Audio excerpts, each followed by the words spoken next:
Hapana, tumepoteza mchezo kwa kuzidiwa na mpinzani wetu, si ndio? Amekuwa na mchezo mzuri kuliko sisi.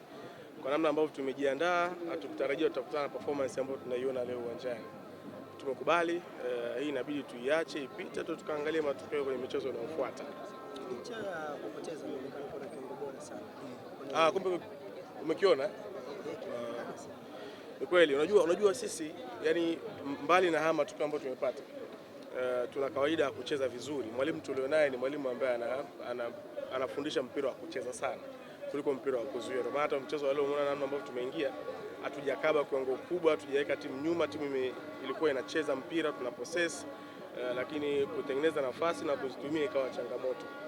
Tunashukuru kwa hichi ambacho tumekipata. Hakikuwa sehemu ya mipango yetu kutokana na maandalizi ambayo tumeyafanya, lakini kwa sababu hichi ndio kimepatikana, hatuna budi ya kupokea. Tumeangusha mchezo leo, tumepoteza alama 3 hapa KMC Complex. Tunajipanga mchezo unaofuata dhidi ya Mbeya City, inshallah tutafanya vizuri.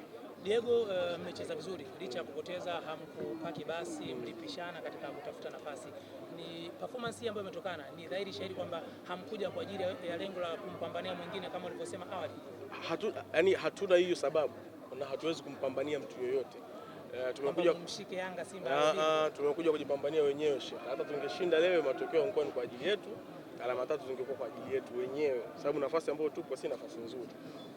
Tumekuja na staili ambayo haikutaka tuzuie, tulikuwa tunashambulia lengo tupate magoli na tushinde mchezo. Kwa bahati mbaya tumekutana mpinzani ambaye amejiandaa vizuri kuliko sisi. Wakati sisi tunashambulia, akifika golini hatumia nafasi. Sisi tukifika golini tunashindwa kutumia nafasi. Hiyo swala la kupambania watu sijui nani kalianzisha, lakini kama kuna watu ambao bado wana mawazo kuendelea kuwapambania wengine ile hali ya kwao yanakwama, inawezekana likawa wazo la ajabu zaidi kuwahi kuliona duniani. Hata wewe Somba, huwezi kupambania la mtu wakati la kwako halijakaa sawa, si ndio? Kwa sisi tunahangaika na kwetu. Baada ya ile kauli watu wengi walikupongeza na kuonyesha kwamba uko so positive, kwa maana kwamba uko kwa ajili ya Coastal Union.